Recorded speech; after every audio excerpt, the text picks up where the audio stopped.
James will let you know if the sound. Okay, so trial run. You don't want me to repeat what I'm going to say again, do you?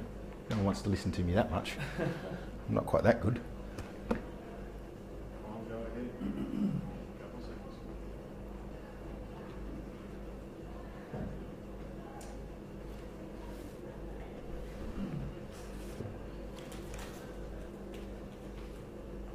What a wonderful, incredible world that we live in where thousands of people can not see the live stream.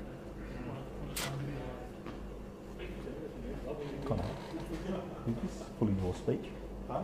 This is all your speech, isn't Yeah, it? that's all mine. Excellent. The whole lot? Because I started reading it and went, no, I don't want to read that. It seems very similar. Okay, Once we get that green light. good to go.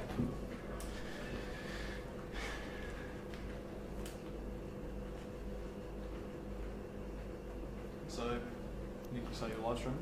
Yeah. Okay. That's what we're doing. He says can't see or hear anything at all. Audio and video is working. Tell them to turn his porn off first. Works all the time.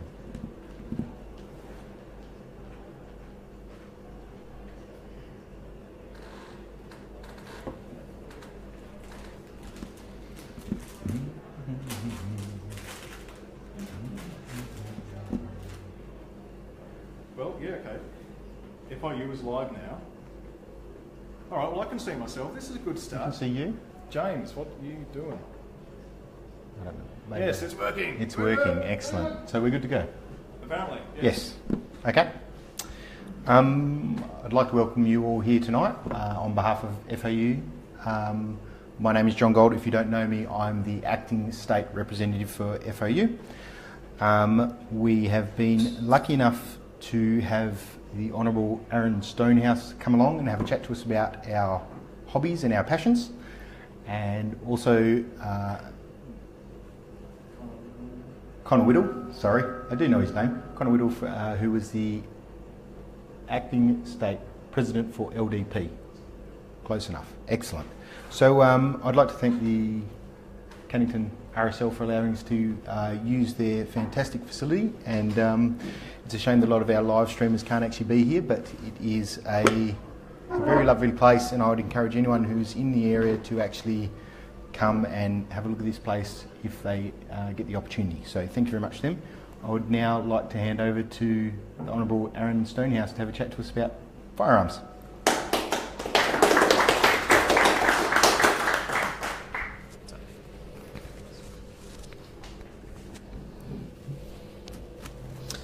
Hey guys, thanks for having me. Let me just start by saying that I don't claim to be an expert on firearms. I've always had an interest in shooting. I grew up actually with 6 brothers. I'm the second youngest. So I grew up with a lot of the same stuff that they had. They passed down, 80s action movies, stuff like Commando, Total Recall, Rambo, but also a lot of 80s militaria and military comics. So, as 10-year-old me growing up, reading about rifle grenades and Operation Just Cause and so on. So I developed a bit of an obsession or an enthusiasm for all things military and firearms at a pretty young age. But it wasn't until I was about 16, one of my older brothers took me out shooting for the first time. We went down to Jarrahdale with a couple of rifles, and one of his mates had a couple of handguns, and we spent the whole day there on the range. As I'm sure you'll know better than I, there aren't necessarily all that many opportunities to shoot in our metro built-up areas. So while I enjoyed that initial experience, I didn't take it any further until quite recently. At this stage, I'm actually looking at a practical pistol. That appeals to me the most, and I've joined a club and I'm working my way towards getting holster proficiency. Again, you guys will know better than I do how long and complex that process is. But it's one I've enjoyed so far. It's also a process that has given me some first-hand experience in the sort of red tape and bureaucracy and costs that you go through on a daily basis just trying to become a firearm owner in Western Australia. Interestingly, some of our moral superiors in the media like to push this idea that we like guns because they make us feel like real men. They're big and they're loud and they make things blow up real good. Well, yeah, I mean, that's kind of half the fun of it. But beyond that, I have a philosophical foundation for my support of firearms. I am a libertarian or a classical liberal. My political philosophy is one of individual liberty and limited government. I believe in the moral autonomy of the individual, freedom of thought and freedom of speech. My view of the government is one that protects life, liberty and property. I believe we all have a natural right to self-defense, to defend not just ourselves, but our families and our property. To me, a firearm is more than just a tool, it's a symbol. It represents independence and self-reliance. It empowers an individual with the potential to take their life into their own hands, to be the master of their own destiny. This may no longer be the case in Australia today, but it has been in the past. Now, I've no doubt that I'm preaching to the choir when I remind you that we have some of the most draconian gun laws in the Commonwealth here in WA. We have the highest fee structure of any of the states or territories in Australia. Currently, it's about $259 for an initial application, as opposed to $169 in Victoria, $139 in Tasmania, or just $100 in Queensland and New South Wales. And let's be clear, in WA, that's an initial one-year licence, whereas many of the other states and territories will license you for up to 5 years for considerably less money. I can give you one small piece of good news tonight, though. The word I'm hearing around Parliament is that the new Labor government has no plans to increase those fees and believes that any eventual increase should be linked to the process, the amount of work involved in licensing, rather than being some sort of backdoor revenue-raising exercise. However, I'd like to see us go further. I'd suggest that we should be looking at implementing the best practice. We should be looking at how each of the states and territories handles firearm licensing, figuring who does it best and who provides the most value for money, and then we should look to implement that system here in the West.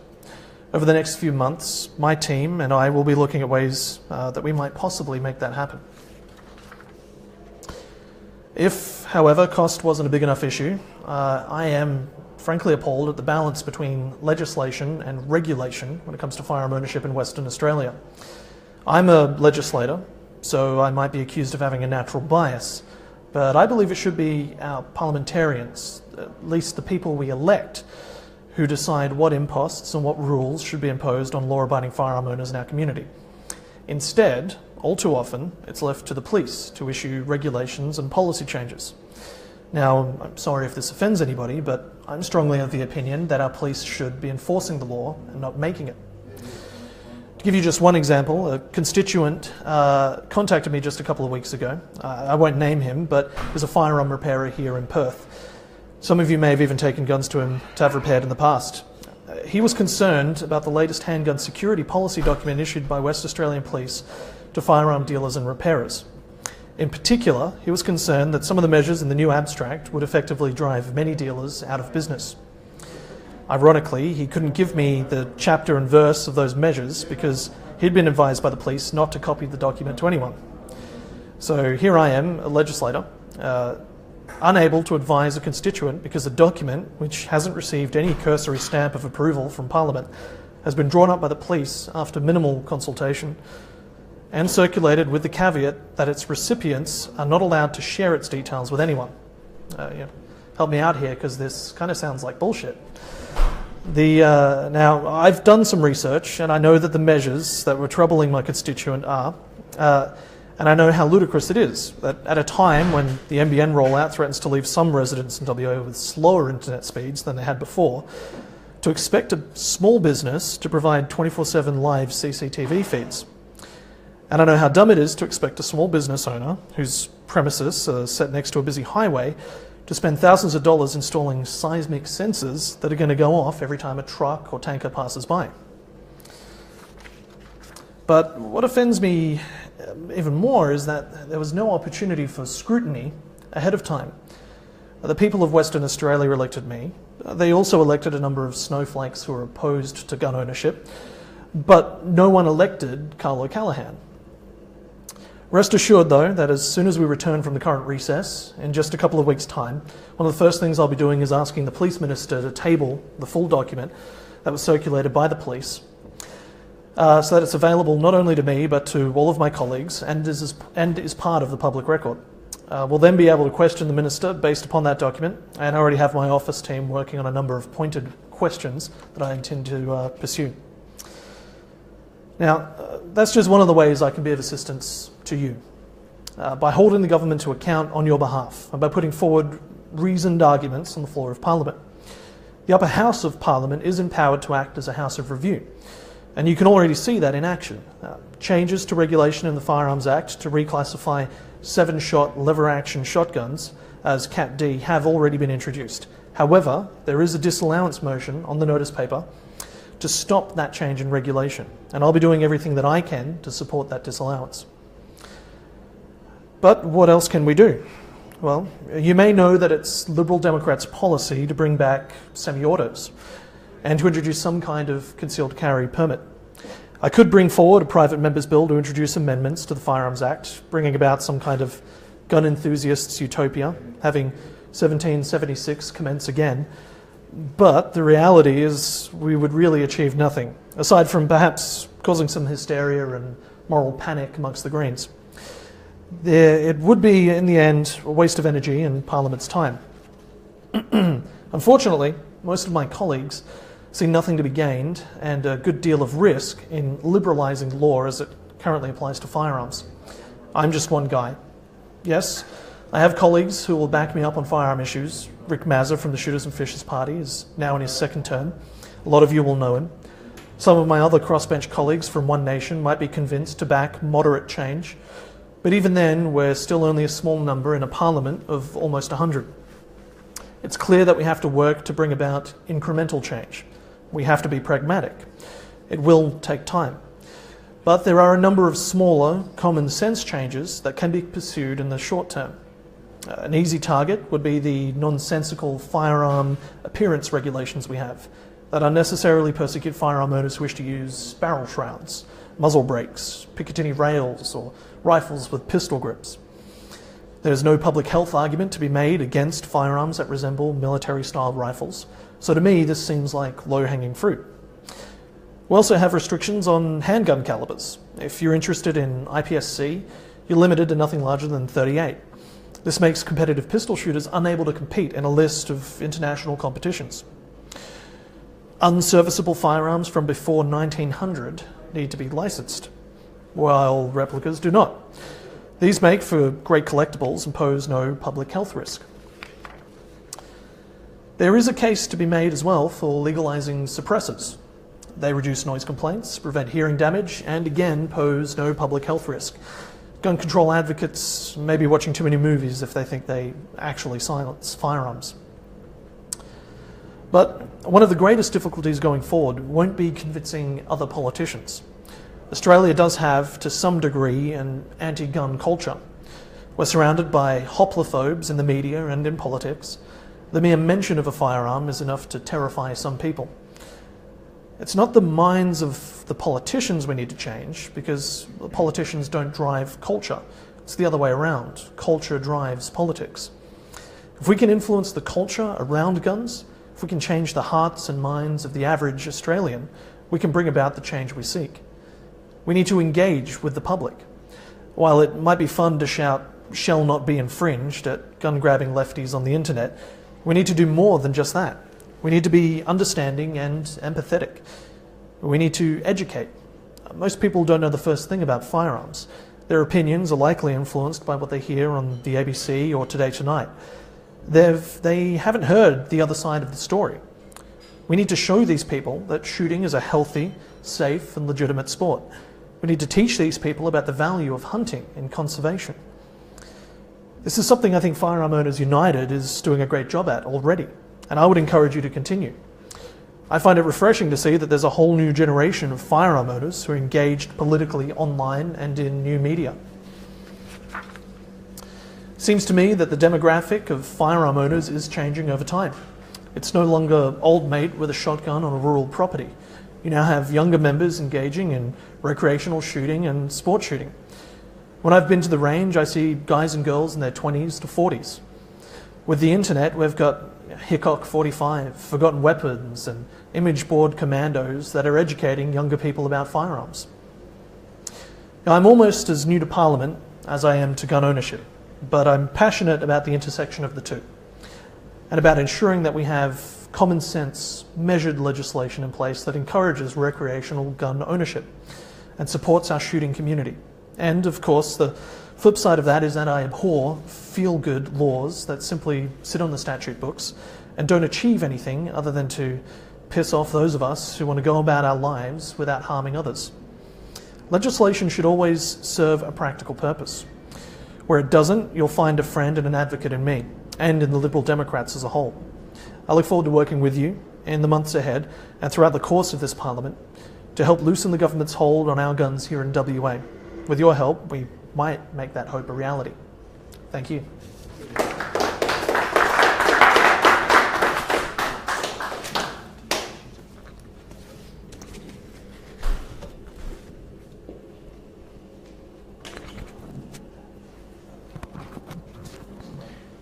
Thank you very much, Aaron.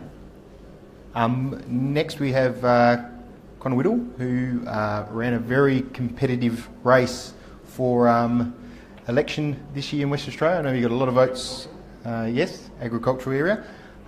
We'd like to come and hear from you on your thoughts on FOU, and I believe Connor may actually be departing to us very shortly, so I'm sure he'll cover that as well. I'd like to welcome Connor Whittle.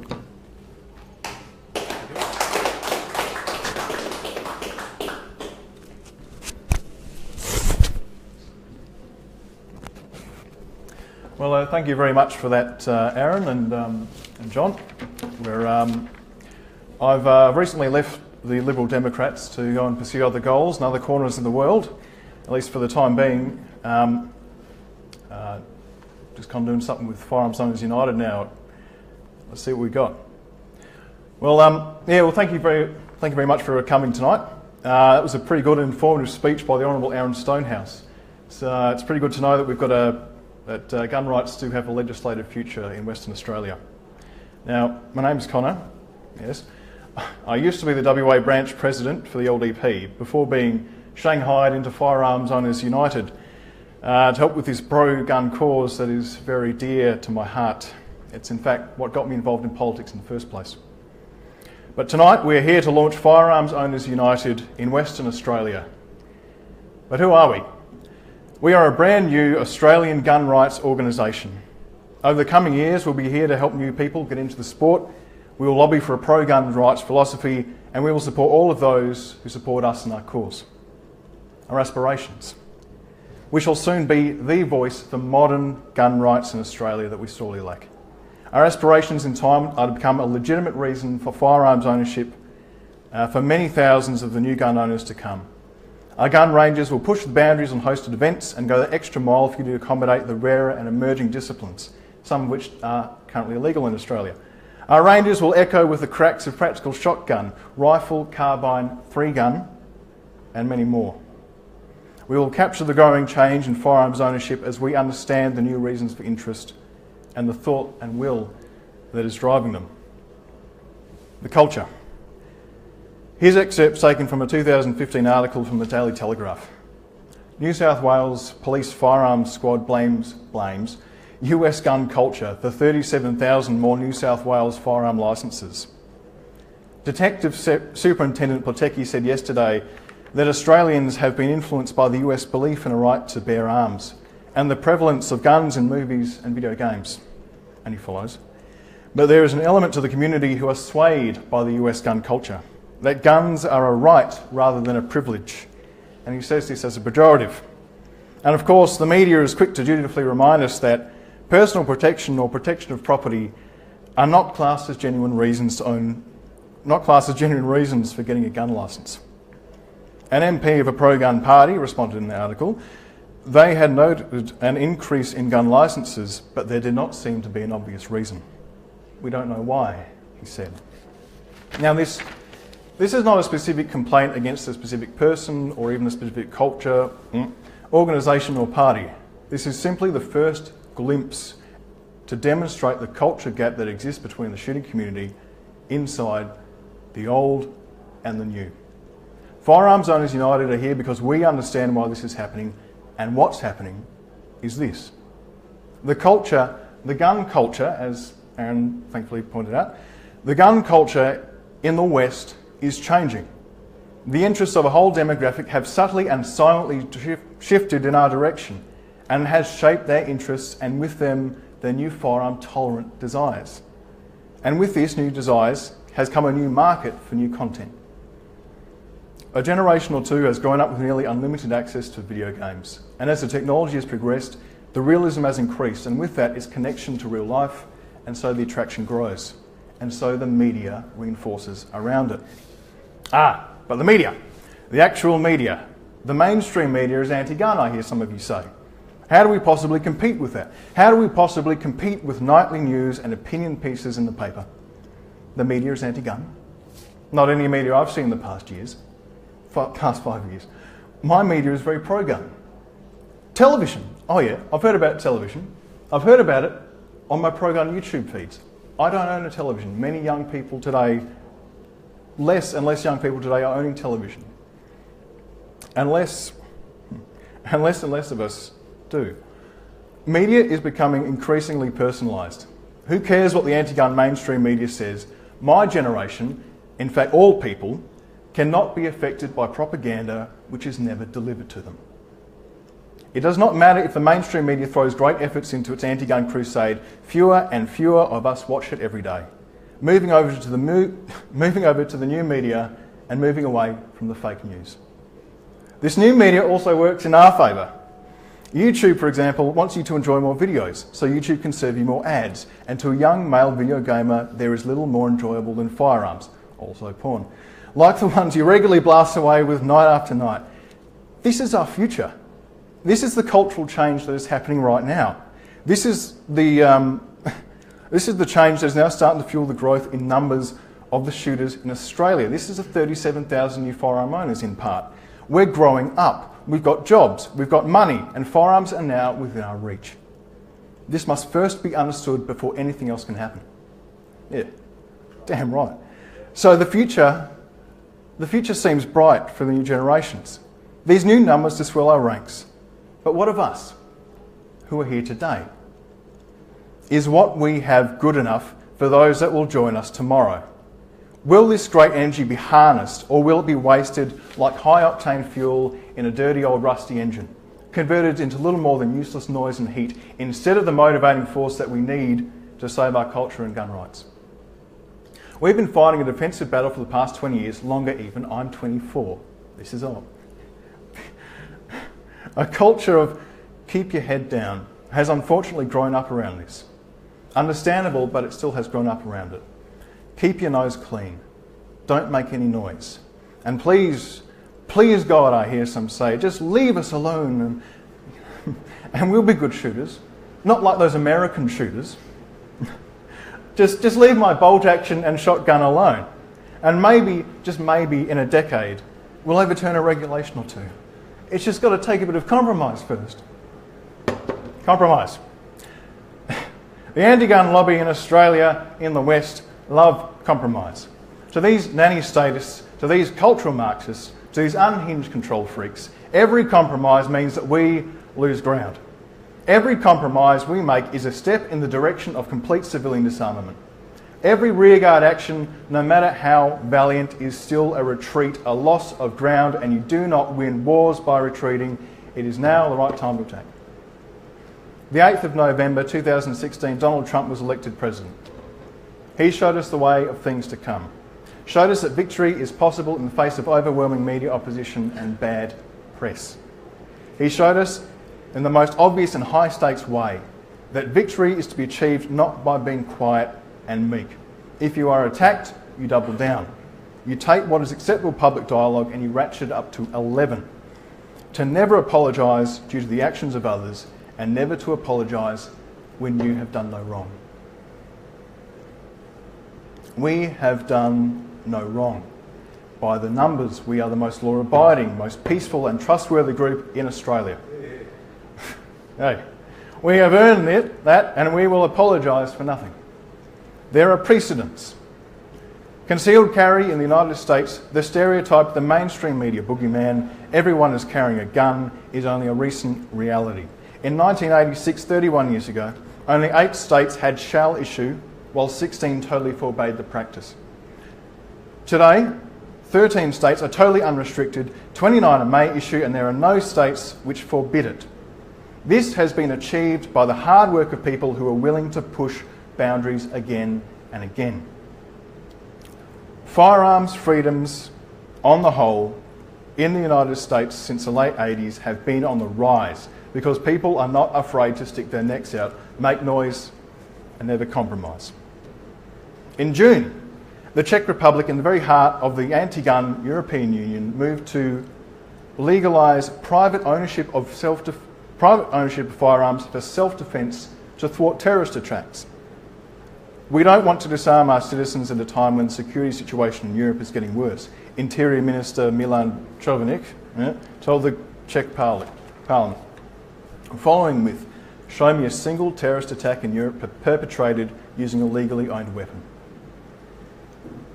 Victory is possible. The culture is changing. There will be more of us tomorrow and the day after. Our great games and videos and Facebook pages and their memes and arguments and all this stuff, all this banter, it's done its job. We can now move on to the next part, the next stage, real life. It is time for a pro-gun organisation to finally emerge in Australia which understands what is coming and what needs to be done. With your help and with the help of those with your help and the help of those to come, Firearms Owners United is being built for tomorrow as much as today. Yes, other firearms organisations exist and have served us valiantly in their own way, but can we take a chance on them tomorrow? That they will lurch into action, slough off decades of fearful thinking and grasp wholeheartedly what we have already grasped, what I have told you tonight. And in so chancing, we need to ignore that existing organisations are established organisations. And established ones take time to change course and adapt. Precious time to change course. What things man creates like bullets once fired tend to follow their initial trajectory and deviate only little. To change course can be a Herculean effort, but we want that path. And we are set that way from day one, from here and ever onwards. Now the roadmap. Regular meetings will begin soon in Western Australia, he says with a wink. The paperwork for legalities is being completed. From here, we will begin paid membership and donation drives to launch into our raison d'etre, that being helping to licence firearm owners all across Australia and build our base of support. With membership and money, we enter into lobby. We raise and promote those who want to secure and advance gun rights, and we throw sand into the gears of those who mean to disarm us and destroy our way of life. We know what we're here for. In time, we will be a significant voice for the pro-firearms message. Always being the extra step out in front.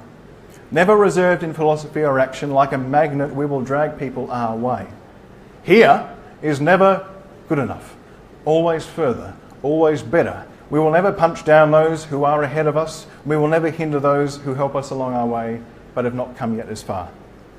But as I asked, who are we? We are going to be a legitimate reason to own firearms in Australia. We will provide a hand with the legalities. We will build ranges and help instruct courses. We will be a lobby in the halls of all state and federal parliaments. We will be there to take on the new blood flowing into this culture. We will take this new force and we will fight for self-defence, for semi-automatics, for laws that no longer treat us as criminals in waiting. And we will act with a freedom unthinkable by other organisations. We are Firearms Owners United, and united we stand. Thank you.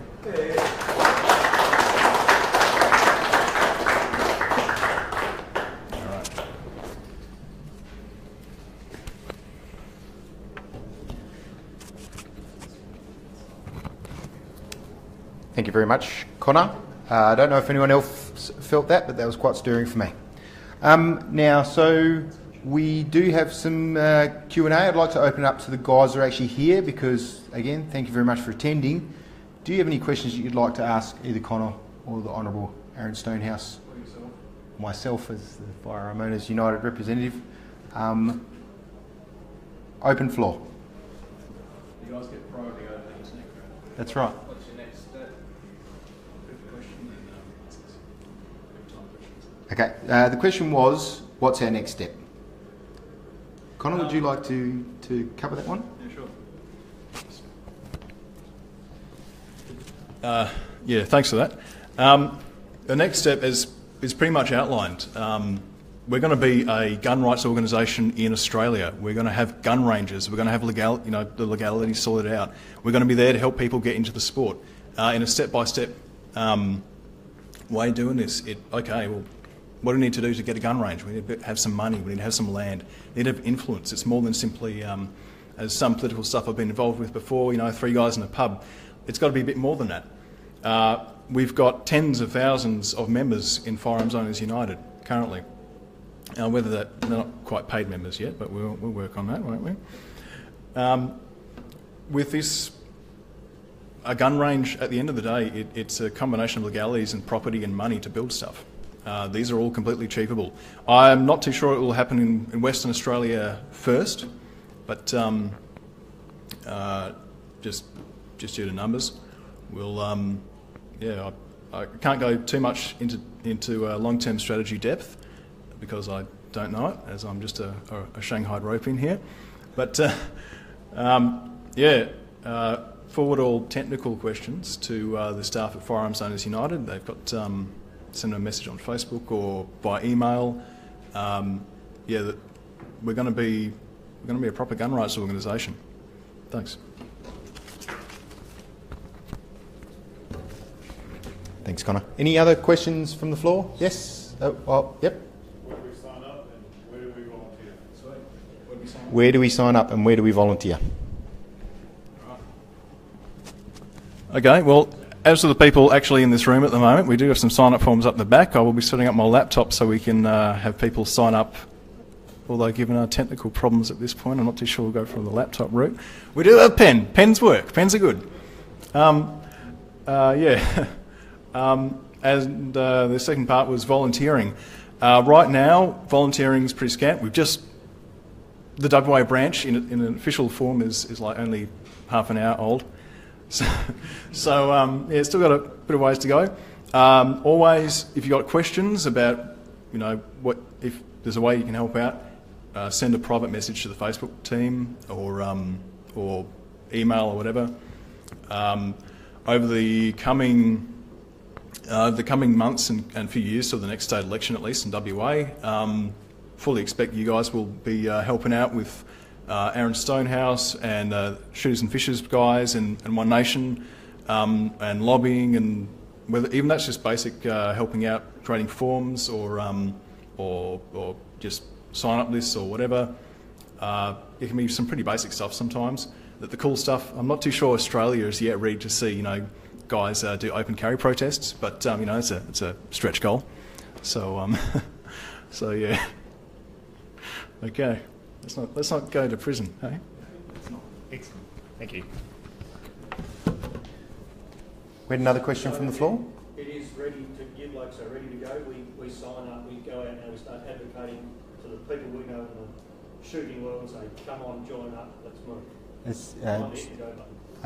So realistically, the question is, are we incorporated body and are we ready to go with membership and getting our drive going? I can answer that question. Yes, we're incorporated. Yes, we're ready to take memberships, donations, anything. And we realistically, our group is there, from my understanding, to push and lobby for our firearm owners' rights. I think both speeches sort of pretty much covered how do we promote this. Get your parents engaged. Get your brothers and sisters engaged. Get your kids engaged. Show them shooting is a fun sport. It is a fun sport. Hunting is a fun activity to do outside and away from your iPad. That's what we're really trying to promote. We're ready to take memberships as of now. I'm just looking on our feed to see if there's any more. Do you have any other questions from the... Sorry? Not really. Give it another minute. Other than that, we can... This is a final request to anyone on the Facebook page if they want a question or... All right, well, we'll answer our friend Wayne Higgs. Okay, so Wayne Higgs asked, where is the money coming from for the ranges? So you're looking for a lot of finance and legalities considering the government is trying to shut it down. Yes, firearm ranges are an expensive proposition. That's kind of half the point of having an institution like Firearm Owners United is to be that collecting organisation to make sure that we can build these sort of things. Like right now, is it a case of like, how much have I got? Well, friggin' not too much. Not too much, thank you very much. But it takes a little bit more than beer money, but this is what we're here to do. Figure if we have enough people donating beer money, then eventually we'll, have a range, but... Yep. All right. Is there any more questions? Got any ideas for our first range? Just on the technical aspect of things, no, you can't really... You can't... Okay, that's a good question. Is FOU looking for land for people to donate or any other sort of thing? Yes, that's how it works. Gun ranges, as much as buying land would be great if we had the cash, a lot of it would come through donating of land in the right sort of areas. Money and land and stuff. This is a full spectrum sort of endeavour we're undertaking here. So yeah. Although if anyone's got any particular details, send it through to the FOU website. Yep. So yeah. Another question at the back. I just had a question for the Minister also. It's good to hear, obviously, talking about legislation in regards to firearms ownership, things like that. Just wondering, there's steps in place that we're looking in regards to the legislation change which might come about to allow hunting on public lands, like on state forest and crown land. Right, yeah. So the question is what steps could be taken to allow hunting on public land. I'm fully behind it. As I understand it, it's already taking place in WA. It's already going on, apparently. So how to actually get involved in that, I don't have the particulars. I think you need to get in touch with the department that maintains the parks. I can't remember the name of that specific department. I think one of the gentlemen in the audience knows the department, but it's actually already legal. Luckily, it hasn't been sort of advertised too broadly, because if it was, it would probably be shut down. But it has been sort of brought in kind of under the radar. So as I understand it, you can do it, but you have to seek special approval from the authority that maintains the parks. Forgive me, I'm new to Parliament, so I don't know all the departments yet. But you can do it. In terms of having it open, sort of open slather where anyone can go in and hunt, look, I would definitely like to see it more accessible. We've just got it in now, just in this previous Parliament, so it may take a little while before it becomes more accessible where, you could just, sort of pay a fee when you enter and go and hunt and do what you like. But for now, yeah, it is possible at the moment. Yep. If anyone has any other questions for me, I can take them now before we go down. Michael. Now, Mr. Chairman, I want to commend you on bringing together two very fine speakers. Now, I've had the opportunity in recent weeks to listen very frequently on a daily basis to the Honourable Aaron in Parliament, and I have to say this man is a great breath of fresh air in the parliamentary system, and I very much look forward to him setting, at the very least, a record number of 10 terms in the Western Australian Parliament, even though I doubt that I'll be around to see the last of those at least.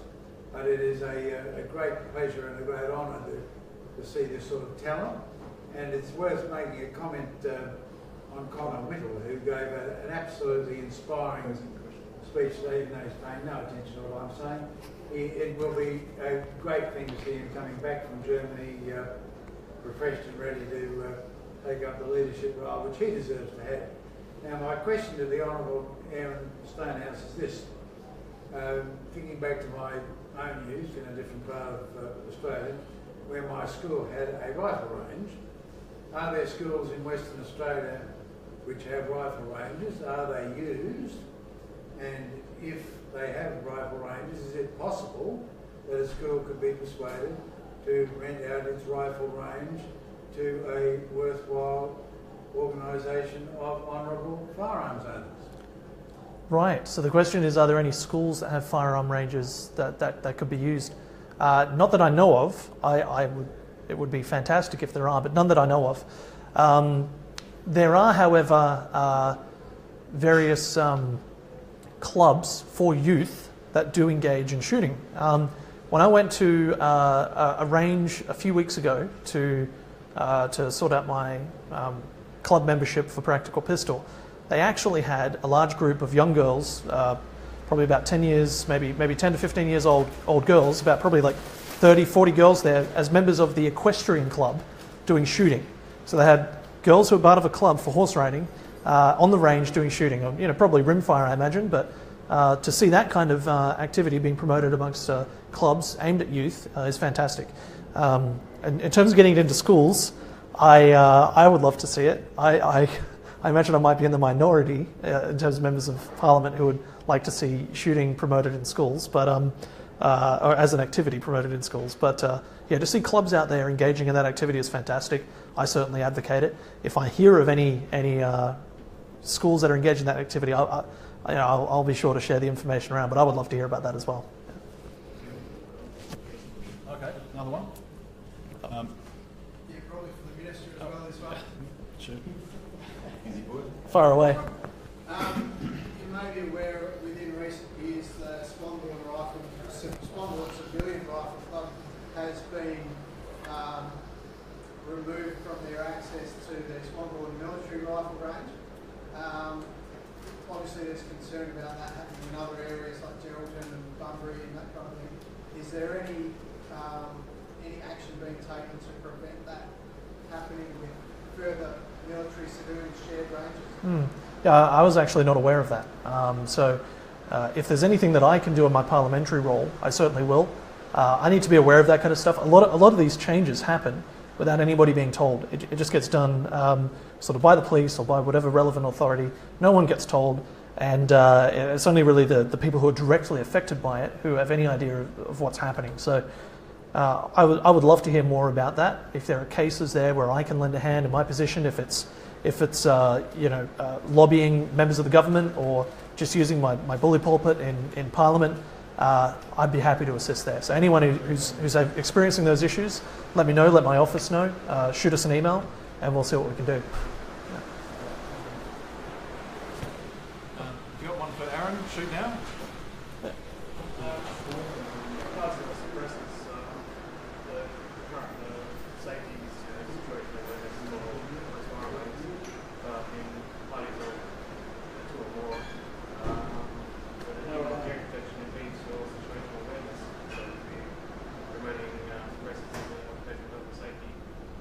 That's it.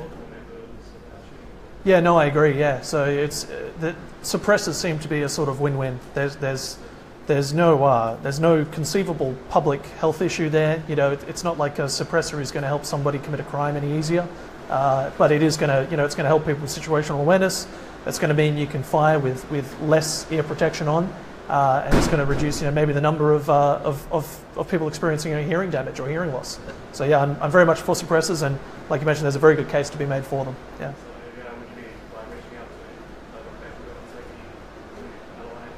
Yeah. Look, that's how to push that issue exactly requires probably a little bit more research on my part. But the OH&S angle is definitely the angle to take on suppressors. I mean, we love them because they're cool and it means you don't have to wear ear probe. But at the end of the day, it is an OH&S issue for people who are engaging in a legitimate, lawful sport. They should have access to them. Yeah. Thank you very much. Thank you.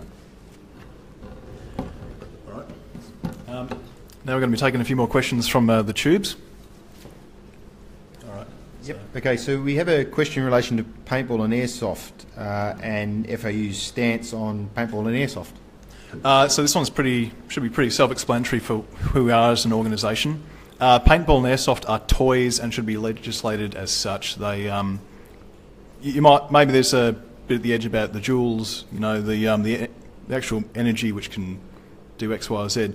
But no, for airsoft, for paintball, these things are toys. They're not firearms. They shouldn't be considered firearms. Yeah, completely deregulated. That's what the FOU will lobby for coming up pretty shortly. Okay. The other question we have is, why do states have different laws?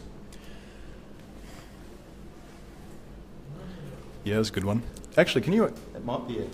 Do you know this one? It's Well, yeah. Yeah, Aaron nailed it, for those who couldn't hear. It's the reason why states have different firearm laws is why the states have different laws to begin with anyway. It's a right reserved by the states under all situations. I think as far as things go, and also kind of an opinion of the FOU, is that this also makes it a bit easier for is that it makes it easier to achieve change. If we're only focusing on the federal level, then that requires an order of magnitude more effort than several orders of magnitude more than if we're focusing on state. Ideally, it would be more like the American county system, where you can, why? Just as a Queenslander should have absolutely, or Tasmanian should have absolutely no effect on WA gun laws, arguably, why should someone from inner city suburbs who never see the green stuff apart from, from their screens, why should they have any sort of deciding factor over what happens to country gun laws? The FOU, Firearm Owners United, we're actually kind of happy about different state laws. That's all. Were there any more questions from the people who've attended here? Yes. No?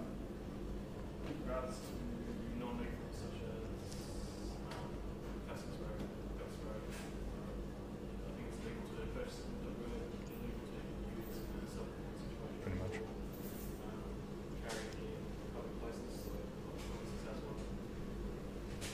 Just comment on that.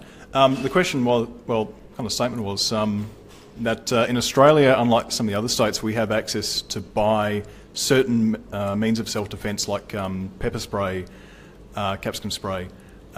It's increasingly difficult to actually use it, though, in a practical self-defence situation and not be found and drawn and quartered by the state if you do so.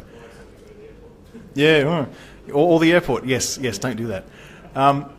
Just as a thing, Firearm Owners United, we are for self-defence rights, and it means all degrees of incrementalism here. We're here for if someone breaks into your house, you should have castle right to, even if it's just a baseball bat, even if it's just using your fist, whatever. You're a big dude, for you. Getting the and then up from there, non-lethals like pepper spray. Just there should be absolutely no reason required for holding pepper spray.